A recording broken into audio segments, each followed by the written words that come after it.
और चलिए अब बात कर लेते हैं यूपी के बहराइच की, जिसकी चर्चा लगातार चल रही है। यूपी के बहराइच में हुई हिंसा में मारे गए राम गोपाल मिश्रा की पत्नी रोली मिश्रा ने 2 आरोपियों के एनकाउंटर को लेकर प्रशासन को घेरा है। रोली ने कहा कि पुलिस प्रशासन हमारे साथ न्याय नहीं कर रहा है। पैर में गोली मारकर एनकाउंटर दिखा दिया गया। बहराइच हिंसा की पीड़िता रोली मिश्रा का आरोप है कि राम गोपाल मिश्रा की पत्नी है वो, और वो ये कह रही है कि प्रशासन ने फर्जी एनकाउंटर किया है। आरोपियों को गोली मार देनी चाहिए थी। पुलिस और प्रशासन से न्याय नहीं हो पा रहा है।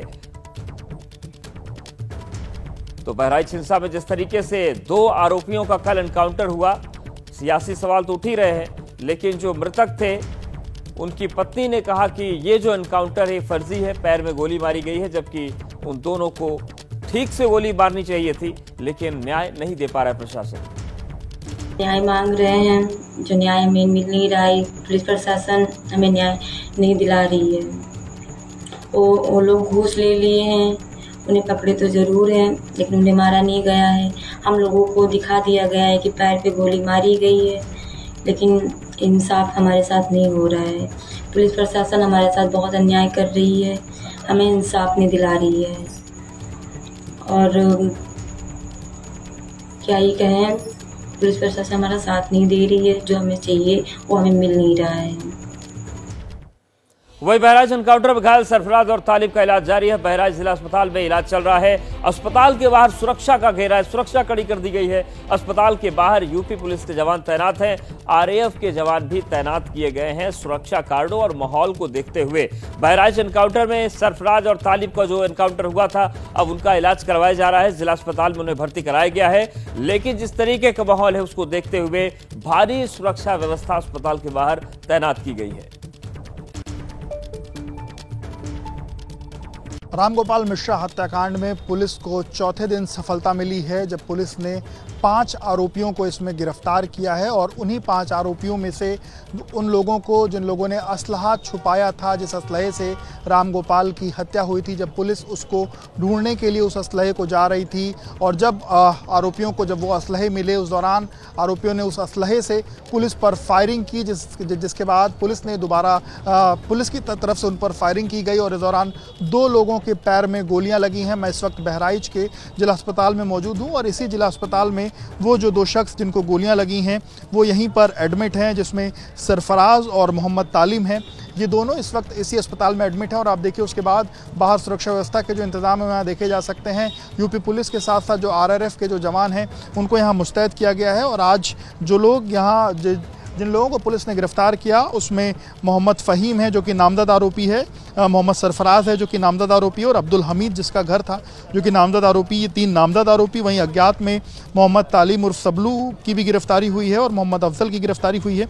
और इन्हीं की निशानदेही पर जब असलहा लेने के लिए जब पुलिस जा रही थी, उस दौरान जो है वो घटना हुई है। और ये जगह जो है हांडा बसेहरी नहर के पास की ये घटना है। नेपाल बॉर्डर से मात्र 8-10 किलोमीटर पहले की बात बताई जा रही है। और ये जो आरोपी थे ये यूपी छोड़कर नेपाल भागने की फिराक में थे। इसमें जो अब्दुल हमीद है, उसके परिवार की रिश्तेदारी जो है, उसके एक बेटे की शादी नेपाल में हुई है। और पुलिस तब से लगातार इस बात को लेकर के पुलिस को आशंका थी कि ये परिवार नेपाल भाग सकता है। और इस कारण जो पूरा जो बॉर्डर एरिया था वहाँ पर भी यूपी पुलिस और यूपी एसटीएफ ने निगरानी लगा रखी थी। और इसी दौरान पुलिस को जानकारी मिली थी कि ये लोग नेपाल भागने की फिराक में हैं। और उसी के बाद ये गिरफ्तारियां पुलिस की कहीं ना कहीं सक्रियता से ये 5 गिरफ्तारियां हुई। और उसके बाद जिन असलहों का प्रयोग करके राम गोपाल मिश्रा की हत्या हुई थी, जब पुलिस उसको रिकवर करने के लिए जा रही थी, तो अपराधियों ने उन असलहों को, लोडेड असलहे वहाँ पर रखे थे, और जिसमें एक असलहा जिससे गोली चली थी, जिससे राम गोपाल को मारा गया था, वो असलहा, और इसके अलावा एक और अवैध असलहा वहाँ पर रखा था, जिससे 2 लोगों ने पुलिस पर फायर की। और पुलिस के जवाबी फायरिंग में फिलहाल वो लोग चोटिल हैं और अभी इस अस्पताल में उनका इलाज जारी है। वीडियो जर्नलिस्ट प्रेम सिंह के साथ Vivek Rai, ABP News, Bahraich. Bahraich encounter के तुरंत बाद का वीडियो सामने आया है, जिसमें पुलिसकर्मी और आरोपियों की बातचीत साफ साफ सुनाई दे रही है। सुनवाते हैं आपको पूरा वाकया क्या हुआ। नहीं भागना चाहिए, गलत काम कर रहे हो तुम, पुलिस के ऊपर हमला कर रहे हो।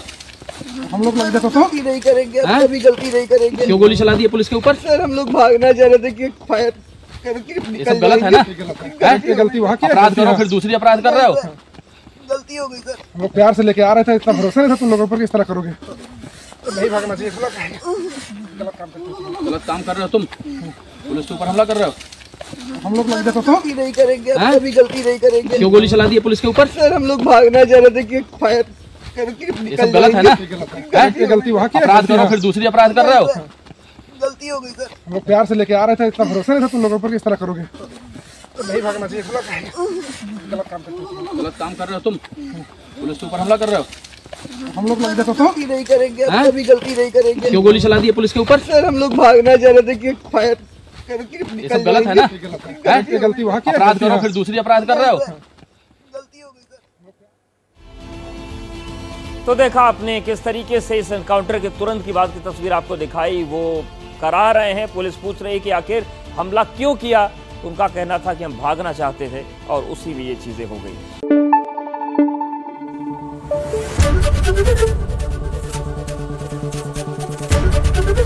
एबीपी न्यूज आपको रखे आगे।